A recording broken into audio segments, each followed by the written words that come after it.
வணக்கம். இந்த நம்ம டேலண்ட் ஸ்டடியில் வந்துட்டு இந்த எக்கனாமிக்ஸ் 12th எக்கனாமிக்ஸில் வந்து இது லாஸ்ட் பார்ட்டு நம்ம பார்க்க போகிறோம். இதில் வந்து முன்னாடியே நம்ம கேபிட்டலிசம் பற்றி நம்ம பார்த்துருக்கோம். இப்போ சோஷியலிசம் அப்படிங்கிறது என்ன நம்ம சொல்ல வந்தோம்னா, இப்போ சமத்துவ பொருளாதாரம் அப்படின்னு சொல்லலாம் இந்த சோஷியலிசத்தை.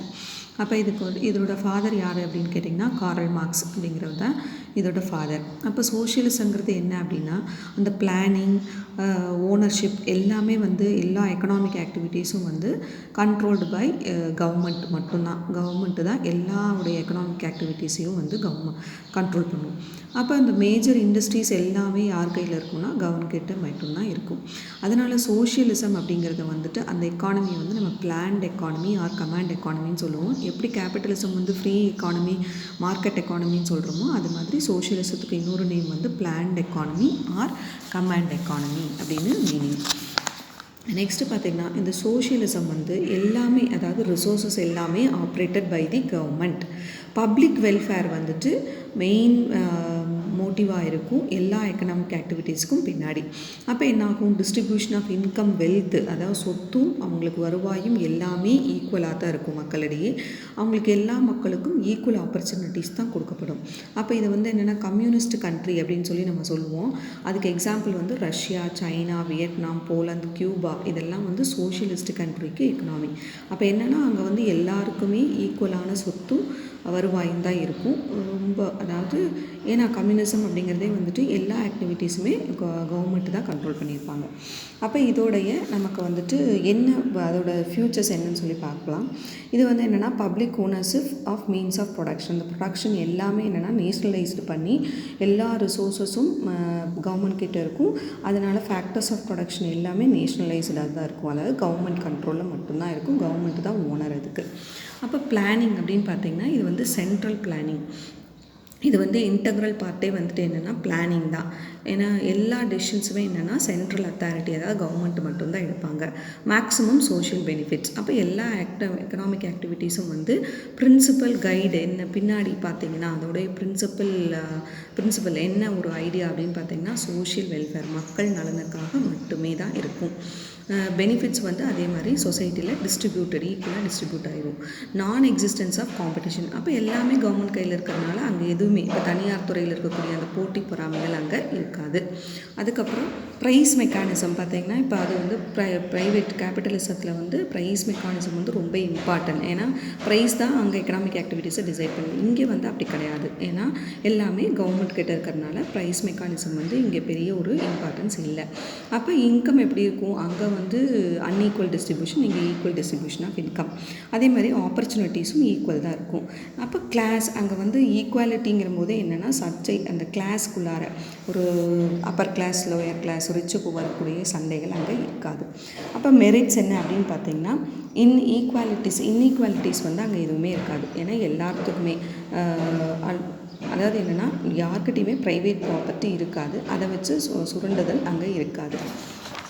நெக்ஸ்ட்டு பார்த்திங்கன்னா ரேஷ்னல் அலோகேஷன் ஆஃப் ரிசோர்ஸஸ். அப்போ என்னாகும், ரிசோர்ஸஸ் எல்லாமே ஈக்குவலாக வேஸ்டேஜ் இல்லாமல் மற்றவங்களுக்கு எல்லாத்துக்குமே என்னென்னா எல்லாத்துக்கும் கிடைக்கிற வகையில் தான் அது இருக்கும். அப்போ கிளான் ஃபிட் அப்போவே படித்த மாதிரி இன்இக்வாலிட்டிஸ் இல்லாதனால அங்கே ரிச் புவருக்குங்கிற அந்த ஃப்ளக்சுவேஷன்ஸ் இருக்காது. அப்போ ட்ரேட் சைக்கிள் எப்படின்னா பிளானிங் அத்தாரிட்டி தான் எல்லாத்தையுமே, அதாவது கவர்மெண்ட் தான் எல்லாமே distribution of goods and services. அதனால் என்னென்னா எக்கனாமிக்ஸ் ஃப்ளக்சுவேஷன்ஸ் இருக்காது. ஒரு டைம் ஜாஸ்தி அமௌண்ட், ஒரு டைம் ஜாஸ்தி ப்ரைஸு, கம்மி ப்ரைஸுங்கிற அந்த ஃப்ளக்சுவேஷன்ஸ் இருக்காது. அதுக்கப்புறம் இது மெயின் வந்து இங்கே வந்து சோசியல் வெல்ஃபேர் அப்படிங்கிறதுனால எந்த ஒரு லேபரையோ எந்த சுரண்டுதலும் இருக்காது. எந்த ஒரு ரிசோர்ஸஸ் வெல்த்தை மற்றது சுரண்டுதல் இருக்காது.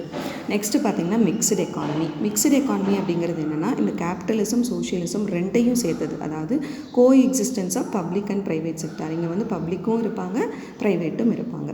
அப்போ அவங்களுடைய இது என்னன்றதை நம்ம பார்க்குறோம். இதுக்கு முன்னாடி வந்துட்டு நம்ம டிமெரிட்ஸ் ஆஃப் அந்த மிக்சட், அதாவது சோஷியலிசத்தோட டிமெரிட்ஸ் நம்ம பார்க்கணும். அது என்னன்னு பார்த்திங்கன்னா ரெட் டேப்பிசம் அண்ட் பியூரோக்ரசி அப்படிங்கிறது. ஒரு கவர்மெண்ட் ஏஜென்சிஸ் தான் எல்லாத்துக்குமே இருக்கிறதுனால ஒரு ஃபைல் ஒரு இடத்துலேருந்து இன்னொரு ஃபைல், கவர்மெண்ட் ஆஃபீஸ் நமக்கே தெரியும், ஒரு இடத்துலேருந்து இன்னொரு ஃபைல் மூவ் ஆகிறதுக்கு அங்கே வந்து மேபி நமக்கு வந்து ரொம்ப லேட் ஆகலாம். ஏன்னா கவர்மெண்ட் ஒர்க் அப்படிங்கிறதுனால.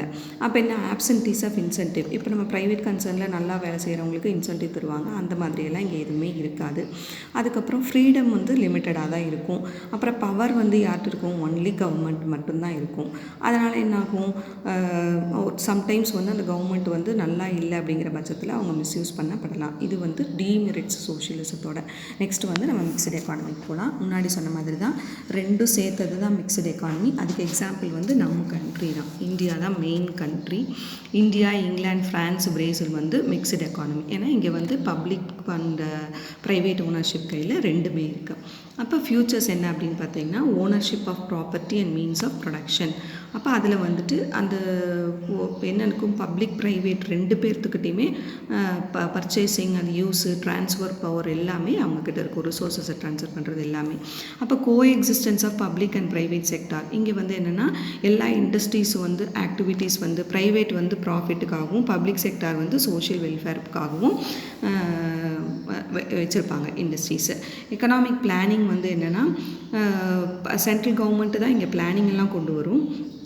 கவர்மெண்ட் வந்துட்டு பிளானிங் எல்லாம் போடும். அது வந்து என்னென்னா, it is applicable for both private and public sector. அதுக்கு வந்து கண்டிப்பாக ரெண்டு பேருமே ஒத்துழைச்சு போகணும் அதில். அதுக்கப்புறம் பார்த்திங்கன்னா, சொல்யூஷன் ஆஃப் எக்கனாமிக் ப்ராப்ளம்ஸ் வந்துட்டு அது எப்படி நம்ம வந்து ப்ரைஸ் மெக்கானிசம் வந்து கொஞ்சம் இதில் வந்துட்டு நமக்கு இன்டர்ஃபியர் ஆகும். இந்த பேசிக் எப்படி ப்ரொடியூஸ் பண்ணுறது, என்ன ப்ரொடியூஸ் பண்ணுறதுங்கிறத வந்துட்டு ப்ரைஸ் மெக்கானிசத்தை வச்சு டிசைட் பண்ணுவாங்க. அதுக்கப்புறம் ஃப்ரீடம் அண்ட் கண்ட்ரோல் வந்துட்டு எப்படின்னா, ரொம்ப ஃப்ரீடமும் இல்லை, ரொம்ப கண்ட்ரோலும் இல்லை, அந்த மாதிரியான ஒரு இதுதான். ஏன்னா இது வந்து பப்ளிக் அண்ட் ப்ரைவேட் ரெண்டுமே இருக்கிறதுனால ப்ரைவேட்டுக்கும் அந்த ரிசோர்ஸஸ் யூஸ் பண்ணுறக்கூடிய ஃப்ரீடம் இங்கே இருக்குது. அப்போ மெரிட்ஸ் என்ன அப்படின்றது பார்த்திங்கன்னா, ரேப்பிட் எக்கனாமிக் க்ரோத். இது வந்து என்னென்னா, பப்ளிக் செக்டார் வந்து சோஷியல் வெல்ஃபேரை பார்த்துக்கிறாங்க, ப்ரைவேட் செக்டார் வந்து ப்ராஃபிட் மோட்டிவ். அப்படிங்கும்போது என்னென்னா ரேப்பிட் எக்கனாமிக் க்ரோத் இருக்கும். பேலன்ஸ்டு எக்கனாமிக் க்ரோத் அதே மாதிரி என்னென்னா, இது வந்து அக்ரிகல்ச்சர், இண்டஸ்ட்ரி, கன்சியூமர் குட்ஸ்க்கு, கேபிட்டல் குட்ஸ் எல்லாத்துக்குமே என்னென்னா ஒரு பேலன்ஸ்டு. ஏன்னா பப்ளிக் வந்து சோஷியல் வெல்ஃபேரை பார்த்துக்குவாங்க, ப்ரைவேட் வந்து மோட்டிவ் பார்க்குறதுனால ரெண்டுலேயுமே ஈவனான க்ரோத் இருக்கும். அப்புறம் ப்ராப்பர் யூட்டிலைசேஷன் ஆஃப் ரிசோர்ஸஸ். அதே மாதிரி ரெண்டுமே, அதாவது என்னென்னா ரெண்டும் சேர்த்து பண்ணுறதுனால, சில ஆக்டிவிட்டீஸை கவர்மெண்ட் கண்ட்ரோல் பண்ணுறதுனால நமக்கு வந்து ப்ராப்பராக ரிசோர்ஸஸ் யூட்டிலைஸ் ஆகும். எக்கனாமிக் ஈக்குவாலிட்டி இருக்கும். அதாவது இன்கம், அதாவது எப்படின்னா, இப்போ கொஞ்சம் ஜாஸ்தியாக காசு இருக்குது அப்படின்னு சொன்னால் அந்த டேக்ஸ் மூலிமா அவங்க வந்து ஒரு கண்ட்ரோலுக்கு கொண்டு வந்துடுவாங்க. Special advantage to the society. அதாவது என்னென்னா, ஒர்க்கர்ஸ்க்கும் வீக்கர் செக்ஷனுக்கும் வந்துட்டு என்னென்னலாம் இருக்குது அப்படிங்கிறத வந்துட்டு சோஷியல் வெல்ஃபேர் மூலிமா கவர்மெண்ட் வந்து பார்த்துக்குவாங்க. டிமெரிட்ஸ் அப்படின்னு பார்த்தோம்னா என்னென்னா, லேக் ஆஃப் கோஆர்டினேஷன். இப்போ அந்த ப்ரைவேட் பப்ளிக்கும் கோஆர்டினேஷன் கரெக்டாக இல்லைன்னா சில ப்ராப்ளம்ஸ் அங்கே வரக்கு சான்சஸ் ஜாஸ்தி. நெக்ஸ்ட்டு பார்த்திங்கன்னா, காம்படிட்டிவ் ஆட்டிடியூட். ப்ரைவேட்டுக்கு வந்து இருக்கிறதுனால காம்படிட்டிவ் ஆட்டிடியூடோடு தான் என்ன பண்ணுவாங்க, அவங்க செயல்படுவாங்க. பட் கவர்மெண்ட் இண்டஸ்ட்ரீஸ் வந்து வெல்ஃபேருக்காக. இன்எஃபிஷியன்சி என்னாகும், பப்ளிக் செக்டார் வந்துட்டு ஏன்னா நமக்கு வந்து இந்த ரெட் டேப்பிசம்னாவே நான் பார்த்தேன் முன்னாடி. அதாவது ஒரு கவர்மெண்ட்டில் ஒரு வேலை நடக்கணும்னா ஒரு ஃபைல் இன்னொரு இடத்துக்கு மூவ் ஆகிறதுக்கு வந்து ரொம்ப லேட் ஆகும். அந்த மாதிரியெல்லாம் இருக்கிறதுனால பப்ளிக் செக்டார் வந்து கொஞ்சம் இன்எஃபிஷியன்சியாக இருக்கும். அப்போ ஃபியர் ஆஃப் நேஷனலிசம். அதாவது என்னென்னா, எப்போவுமே வந்து எப்போ வந்து நம்ம வந்து ப்ரைவேட்லேருந்து மறுபடியும் கவர்மெண்ட்டுக்கு மாறிடுவோங்கிற ஒரு ஃபியர் வந்து அவங்கக்கிட்ட இருக்கும். Widening of inequality. அப்போ என்னாகும், ரிச்சு புவருங்கிற அந்த கேப் வந்து ரொம்ப ஜாஸ்தியாக இந்த எக்கானமியில் இருக்கும். இதுதான் ஃபியூச்சர்ஸ். நெக்ஸ்ட் வந்து கான்செப்ட் ஆஃப் மேக்ரோ எக்கனாமிக்ஸ் பார்ப்போம். கான்செப்ட் அப்படிங்கிறது என்னென்னா, அதில் என்னெல்லாம் நடக்கும் அப்படிங்கிறது தான் கான்செப்ட் அதுக்கு. அப்போ ஸ்டாக் அண்ட் ஃப்ளோ வேரியபிள்ஸ். இது வந்து என்னென்னா, both stock and variables maybe increase or decrease with the time. நம்ம ஸ்டாக்கோ இது நமக்கு வந்து வேரியபிள்ஸ் அப்படிங்கிறது வந்துட்டு அந்த ஒரு ஃப்ளோ வேரியபிள்ஸ், இன்கம்மா இதெல்லாம் அதெல்லாம் எப்படின்னா அது வந்து டைமுக்கு மாறி வரும். அது என்னங்கிறத நம்ம பார்க்கணும். ஸ்டாக் அப்படிங்கிறது என்னன்னு சொன்னோம்னா, quantity of commodity measured at a point at the macroeconomics. அந்த மணி சப்ளை, இது unemployment, foreign exchange, reserve capital, இதெல்லாம் தான் வந்து எக்ஸாம்பிள் ஆஃப் ஸ்டாக் வேரியபிள்ஸ். அது வந்து டைமுக்கு மாறி வரும். ஃப்ளோ வேரியபிள்ஸ் அப்படிங்கிறது national income, imports, exports, consumption, production, இதெல்லாம் வந்து ஃப்ளோ வேரியபிள்ஸ்க்கு எக்ஸாம்பிள். அதுக்கப்புறம் எக்கனாமிக் மாடல்ஸ். அது வந்து என்னென்னா, எக்கனாமிக்ஸ் வந்து இது வந்து எக்கனாமிக் ஆக்டிவிட்டீஸை வந்துட்டு நம்ம டிஸ்கிரைப் பண்ணுறதுக்காக சொல்கிறது தான் எக்கனாமிக் மாடல்ஸ். அதாவது எக்கனாமிக் ஆக்டிவிட்டீஸில் அதுக்குரிய ரிலேஷன்ஷிப் அவங்களோட பிஹேவியர்ஸ் என்னங்கிறத எக்ஸ்பிளைன் பண்ணுறது தான் எக்கனாமிக் மாடல்ஸ் அப்படிங்கிறது. அப்போ என்னென்னா எக்கனாமிக் மாடல்ஸ் வந்துட்டு எதை வச்சுலாம் போடுறாங்க அப்படின்னு சொன்னாக்கா மேத்தமேட்டிக்ஸ் யூஸ் பண்ணுவாங்க, கிராஃப்ஸ் யூஸ் பண்ணுவாங்க, ஈக்குவேஷன்ஸ் யூஸ் பண்ணுவாங்க. இதெல்லாம் யூஸ் பண்ணி எக்கனாமிக் வேரியபிள்ஸ்க்கு இருக்கக்கூடிய அந்த நம்ம பார்த்தோம் இல்லையா, ஸ்டாக் வேரியபிள், லோ வேரியபிளுக்கு இருக்கக்கூடிய ரிலேஷன்ஷிப்பை வந்து அவங்க கால்குலேட் பண்ணுவாங்க. அப்போ எக்கனாமிக்ஸ் மாடல்ஸ் வந்து என்னென்னா supply demand models and circular flow models and Smith மாடல்ஸ்னு நிறைய மாடல்ஸ் அதில் எக்கனாமிக் ஆக்டிவிட்டீஸில் இருக்குது. இப்போ சர்க்குலர் ஃப்ளோ ஆஃப் இன்கம் அப்படிங்கிறது என்னங்கிறத நம்ம பார்ப்போம். சர்க்குலர் ஃப்ளோ ஆஃப் இன்கம்ங்கிறது வேறு ஒன்றும் இல்லை.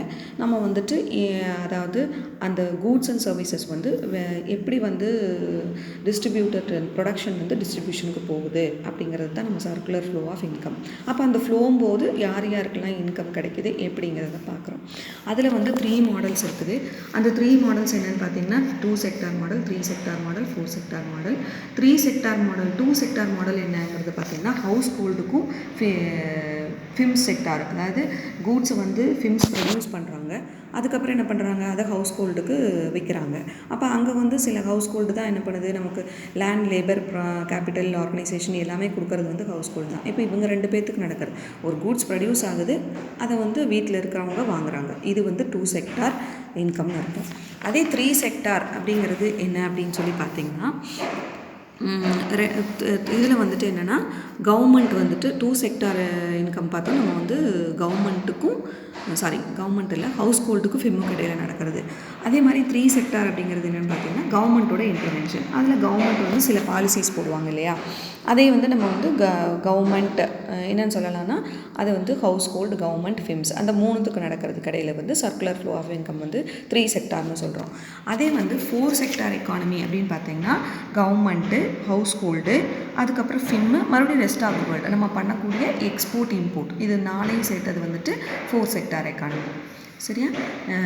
நெக்ஸ்ட்டு பார்த்தீங்க அப்படின்னு சொன்னால் இதுதான் நம்ம வந்துட்டு எக்கனாமிக் மாடலில் இதுக்கு பின்னாடி இருக்கிற சம்மரிஸ் வந்து ரொம்ப இம்பார்ட்டன்ட். அதான் சர்க்குலர் ஃப்ளோங்கிறது பார்த்தோம். நம்ம சர்க்குலர் ஃப்ளோனா என்னென்னா ஒரு goods and services economic activities நடக்கும்போது அது குடியிருக்கிற ரிலேஷன்ஷிப்.